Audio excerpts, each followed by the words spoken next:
ಹಿಂದುಳಿದ ವರ್ಗಗಳ ಆಯೋಗದ ವತಿಯಿಂದ ನಡೆಸುತ್ತಿರುವ ಸಾಮಾಜಿಕ ಹಾಗೂ ಶೈಕ್ಷಣಿಕ ಸಮೀಕ್ಷೆಯಲ್ಲಿ ಪ್ರಾಥಮಿಕ ಶಾಲಾ ಶಿಕ್ಷಕರು ಸಾಕಷ್ಟು ಸಮಸ್ಯೆಗಳನ್ನು ಎದುರಿಸುತ್ತಿದ್ದು ಈ ಸಮಸ್ಯೆಗಳನ್ನು ಬಗೆಹರಿಸಬೇಕೆಂದು ಬುಧವಾರ ಕರ್ನಾಟಕ ರಾಜ್ಯ ಪ್ರಾಥಮಿಕ ಶಾಲಾ ಶಿಕ್ಷಕರ ಸಂಘ ಹಾಗೂ ಕರ್ನಾಟಕ ರಾಜ್ಯ ಸರ್ಕಾರಿ ನೌಕರರ ಸಂಘದ ವತಿಯಿಂದ ತಹಶೀಲ್ದಾರ್ ವೈ ರವಿ ಅವರಿಗೆ ಮನವಿ ಪತ್ರವನ್ನು ಸಲ್ಲಿಸಿದ್ದಾರೆ. ಇನ್ನು ಇದೇ ವೇಳೆ ಈ ಬಗ್ಗೆ ಪರಿಶೀಲನೆ ನಡೆಸಲು ತಹಶೀಲ್ದಾರ್ ವೈ ರವಿಯವರು ಪಾವಗಡ ಪಟ್ಟಣದ ಬೋವಿ ಕಾಲೋನಿಯಲ್ಲಿ ಮನೆಯೊಂದರಲ್ಲಿ ನಡೆಸುತ್ತಿರುವ ಸಮೀಕ್ಷೆಯನ್ನು ಖುದ್ದು ಪರಿಶೀಲನೆ ನಡೆಸಿದ್ದಾರೆ.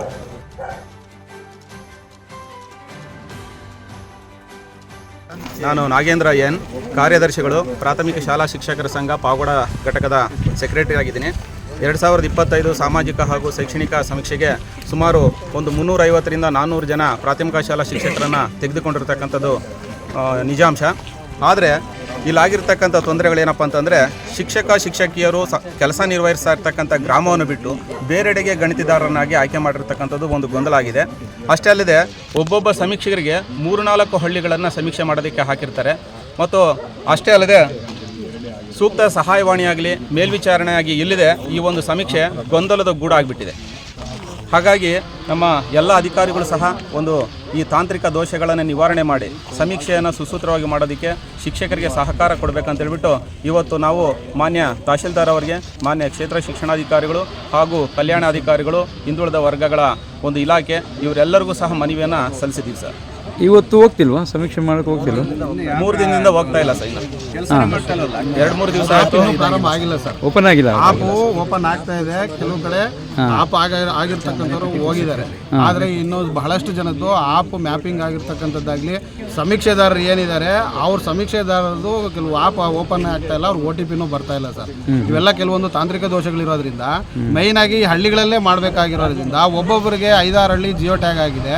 ನಾವು ಮೊಬೈಲಲ್ಲೇ ಮಾಡಬೇಕಾಗಿರೋದ್ರಿಂದ ತಾಂತ್ರಿಕ ದೋಷ ಬಹಳಷ್ಟು ಇರೋದ್ರಿಂದ ನಮ್ಗೆ ಯಾವುದೇ ರೀತಿಯ ತಾಂತ್ರಿಕ ಸಪೋರ್ಟ್ ಇಲ್ಲ ಅಂತೇಳಿ ನಮ್ಮ ತಹಶೀಲ್ದಾರ್ ಅವರಿಗೆ ಮತ್ತು ನಮ್ಮ BCME ಆಫೀಸರ್ ಅವರಿಗೆ ಮನವಿಯನ್ನು ಕೊಟ್ಟಿದ್ದೀವಿ ಸರ್. ಇವತ್ತು ಸರ್ ಅವೆಲ್ಲ ಸಮಸ್ಯೆಗಳನ್ನು ಬಗೆಹರಿಸಿದರೆ ಮತ್ತು ಶಿಕ್ಷಕರಿಗೆ ಏನು 5-6 ಹಳ್ಳಿಗಳು ಕೊಟ್ಟಿದ್ದಾರೆ, ತಾವು ಕೆಲಸ ಮಾಡ್ತಕ್ಕಂಥ ಒಂದು ಕ್ಷೇತ್ರದಿಂದ ಬೇರೆ ಕಡೆ ದೂರ ತುಂಬ ಕೊಟ್ಟಿದ್ದಾರೆ. ಅದರಲ್ಲಿ ಮಹಿಳಾ ಶಿಕ್ಷಕರಿದ್ದಾರೆ, ಅವ್ರಿಗೆ ತುಂಬ ಕಷ್ಟಕರ ಆಗ್ತಾ ಇದೆ.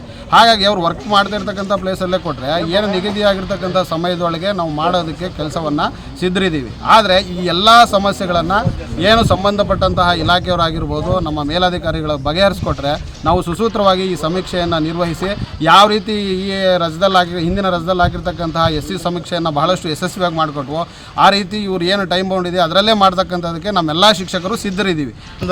ಇನ್ನು ರಾಜ್ಯ ಸರ್ಕಾರಿ ನೌಕರರ ಸಂಘದ ಅಧ್ಯಕ್ಷರಾದ ರವಿಕುಮಾರ್ ಮನವಿಯನ್ನು ಸಲ್ಲಿಸಿ ಮಾತನಾಡಿದ್ದು ಹೀಗೆ.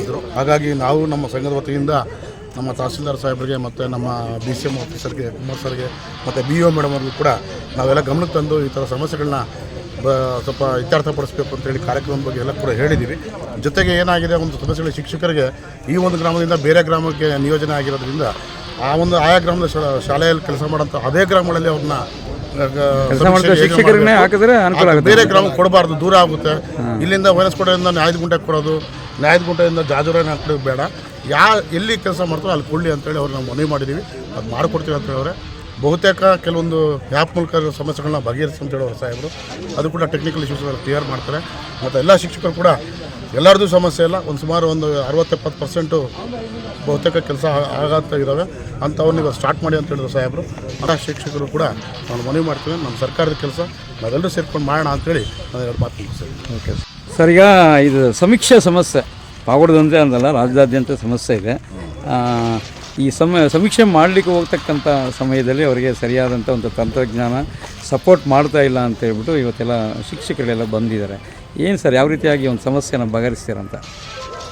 ಈಗ ಎಷ್ಟೊತ್ತು ಚರ್ಚೆ ಮಾಡಿದ್ವಿ. ಹಾಂ ಸರ್, ಟೀಚರ್ಸ್ ಜೊತೆ ಚರ್ಚೆ ಮಾಡಿದಾಗ ತಾಂತ್ರಿಕವಾಗಿ ಕೆಲವು ಸಮಸ್ಯೆಗಳು ಹೇಳಿದ್ರು. ಎಂಥವು ಅಂತಂದರೆ ಅವ್ರು ಕೆಲಸ ಮಾಡೋದು ಒಂದು ಕಡೆ ಆಗಿದೆ, ಅಲಾಟ್ಮೆಂಟು ಇನ್ನೊಂದು ಕಡೆ ಕೊಡ್ತಾರೆ. ಹಾಂ ಸರ್, ಅಕಸ್ಮಾತ್ ಕೊಟ್ಟಿದ್ರೂ ಅಲಾಟ್ಮೆಂಟು ಮತ್ತು ಒಂದು ಇಲ್ಲಿ ತೋರಿಸ್ತಾ ಇದೆ, ಒಂದು UHID ನಂಬರ್, ಇನ್ನೊಂದು UHID ನಂಬರ್ ಇನ್ನೊಂದು ಗ್ರಾಮ ತೋರಿಸ್ತಾ ಇದೆ, ಈ ರೀತಿಯಾಗಿದೆ.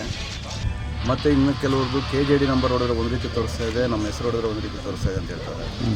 ಇದಕ್ಕೆಲ್ಲ ತಾಂತ್ರಿಕವಾಗಿ ನಾವು ಇದನ್ನು ಎಲ್ಲ ಸರಿಪಡಿಸ್ಕೊಂಡು ಕೆಲಸ ಮಾಡಲೇಬೇಕಾಗುತ್ತೆ. ಯಾಕಂದರೆ ಇದು ಸರ್ಕಾರ ಒಂದು ನಿರ್ದೇಶನ ಇರೋದ್ರಿಂದ, ಅದು ನಮಗೆ ಆದೇಶ ಇರೋದ್ರಿಂದ ಅದ್ರ ಪ್ರಕಾರ ಮಾಡಲೇಬೇಕಾಗ್ತದೆ. ಏನೇನಿದ್ರೂ ಕೂಡ ಇಂಥ ಸಮಸ್ಯೆಗಳು ನಾವು ಜಿಲ್ಲಾಧಿಕಾರಿಗಳ ಗಮನಕ್ಕೆ ತಂದು ಅದರಿಂದ ಅವರಿಂದ ಮತ್ತು ಸರ್ಕಾರದ ಗಮನಕ್ಕೆ ತಂದು ನಮ್ಮ ಹಂತದಲ್ಲಿ ಪರಿಹರಿಸೋದಕ್ಕೆ ಏನಾದರೂ ಆಸ್ಪದ ಕೊಟ್ಟರೆ ನಾವು ಪರಿಹರಿಸಿ ನಾವು ಅವ್ರಿಗೆ ಕೆಲಸ ಮಾಡೋದಕ್ಕೆ ಮಾಡ್ತೀವಿ.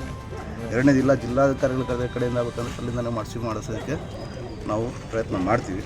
ಏನೇ ಆದ್ರೂ ನಾವು ಏನು ಇವಾಗ ಸರ್ಕಾರ ನಮಗೆ ಹೇಳಿದೆ ಅದರ ಪ್ರಕಾರ ಮಾಡಲೇಬೇಕಾಗುತ್ತೆ. ಮತ್ತು ಇನ್ನೂ ಮತ್ತೆ ದಿನಗಳು ಸಾಕಾಗಲ್ಲ ಅಂತ ಹೇಳ್ತಾರೆ ಇದು ಸರ್ವೆ ಮಾಡೋದಕ್ಕೆ. ಯಾಕಂದರೆ ಇಲ್ಲಿಂದ ಅಲ್ಲಿಗೆ ಹೋಗಿ ಅಲ್ಲಿಂದ ಮತ್ತೆ ಬರೋದು ಮಾಡೋದಕ್ಕೆಲ್ಲ ಸ್ವಲ್ಪ ಕಾಲಾವಕಾಶ ಬೇಕಾಗುತ್ತೆ ಅಂತ ಹೇಳ್ತಾರೆ. ಅದ್ರ ಮುಂದಿನ ದಿನಗಳಲ್ಲಿ ಯೋಚನೆ ಮಾಡೋಣ. ಆದಷ್ಟು ನಾವು ಸರ್ಕಾರ ನಮ್ಗೆ ಏನು ಕೊಟ್ಟಿದೆ ನಿರ್ದೇಶನ ಅವ್ರನ್ನ ಪಾಲನೆ ಮಾಡಬೇಕಾಗುತ್ತೆ. ಇದನ್ನೇನಿದು ತಾಂತ್ರಿಕವಾಗಿರೋದನ್ನ ಸರಿಪಡಿಸ್ಕೊಂಡು ಮಾಡೋದಕ್ಕೆ ಟ್ರೈ ಮಾಡ್ತೀವಿ. ಓಕೆ.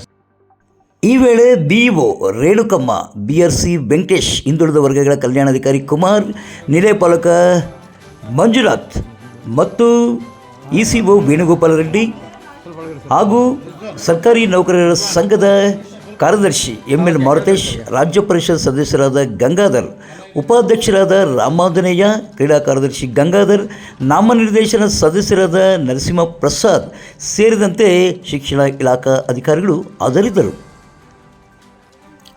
ಪಾವಗಡ ತಾಲೂಕಿನ ತಾಜಾ ಸುದ್ದಿಗಳಿಗಾಗಿ ನಮ್ಮ ಚಾನಲನ್ನು ಪಾವಗಡ ಪವರ್ ನ್ಯೂಸ್ ಎಂದು ಟೈಪ್ ಮಾಡಿ, ಸಬ್ಸ್ಕ್ರೈಬ್ ಮಾಡಿ, ಜಾಹೀರಾತು ನೀಡಿ ಪ್ರೋತ್ಸಾಹಿಸಿ, ಬೆಂಬಲಿಸಿ. ನಾನು ನಿಮ್ಮ ಸತ್ಯ ಲೋಕೇಶ್, ಸಂಪಾದಕರು, ಪಾವಗಡ.